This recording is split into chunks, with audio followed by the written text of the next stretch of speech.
Here are some IBM Selectric typewriters. I've been working on trying to get this room cleaned up, and I found that there were some IBM Selectrics in here. And this first one is one I did a video on earlier. This is the 1980 IBM Correcting Selectric 3. And it was performing not too badly, but it did need some more lubrication of these pivot points here for the keys. I put some zoom spout on them, and it seems to have gotten them working pretty well. I've also been working on these two. Here's a Selectric 2, and here's a Selectric 3. This was one I had done a video on before, but just like everything that I deal with in life, there's always an iterative process as making a journey from knowing just a little bit about something to gaining more expertise.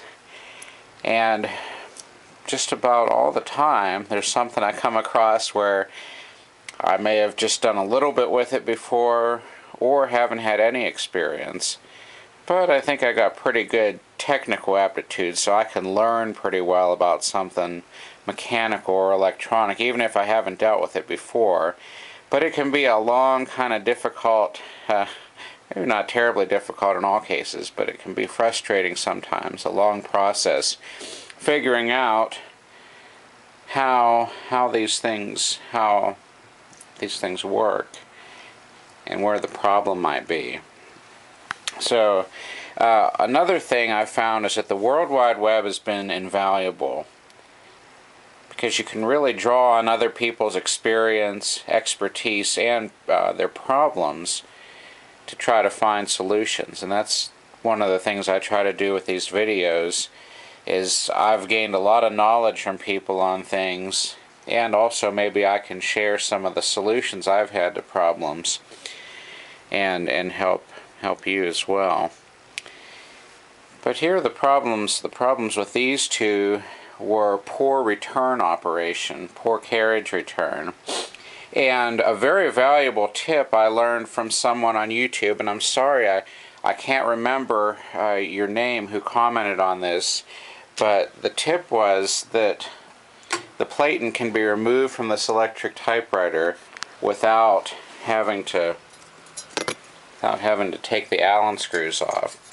This piece goes in here over top of these rollers, and then the platen goes on top here. The geared side goes on this end,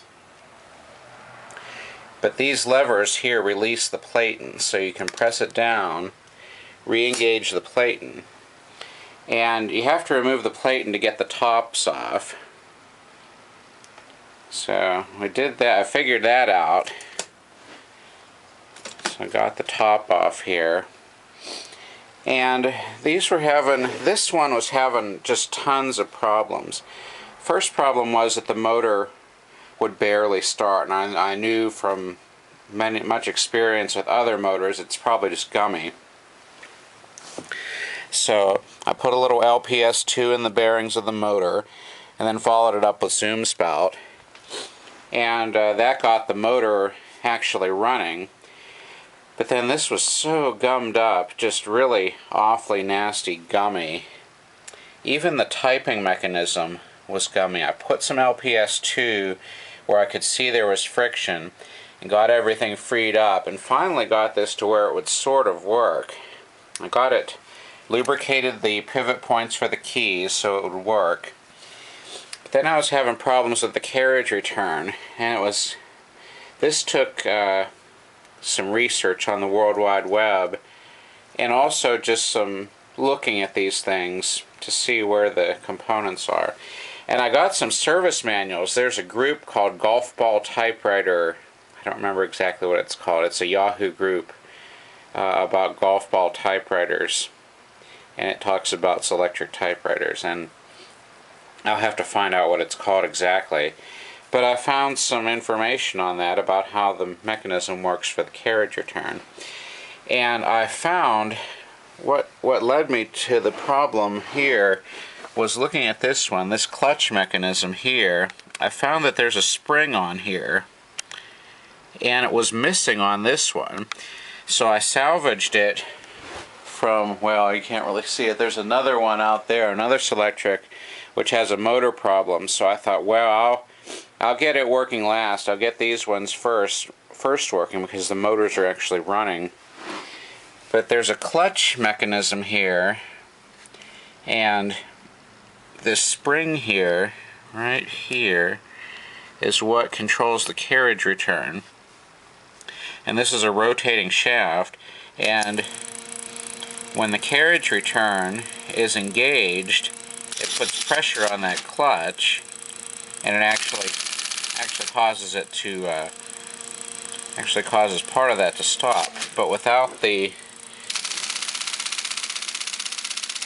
spring on there, it would not return at all. And this one is not perfect. It sometimes has a little bit of trouble returning, but it's a lot better than no action at all. And I may need to just adjust the spring tension, maybe to give a little bit better performance.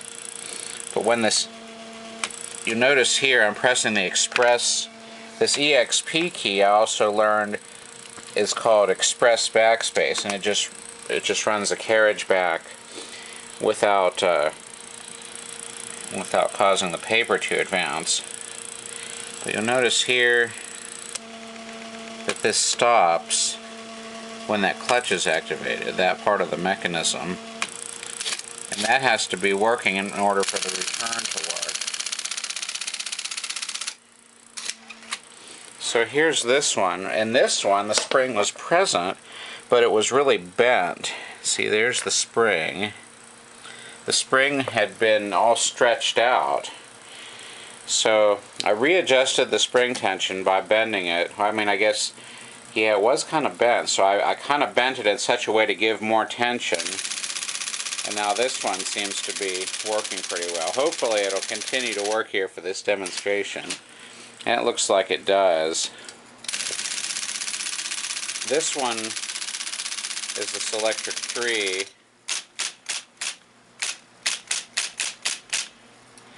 And it seems like the keys are all working. So I'll go ahead and put this one, probably can go ahead and put it back together, but that little spring is the key to getting the carriage return. Or I think this was also called the carrier. It's probably more properly called the carrier than the carriage. But I'm more used to thinking of it as a carriage return. That little spring is the key to getting the return to work properly.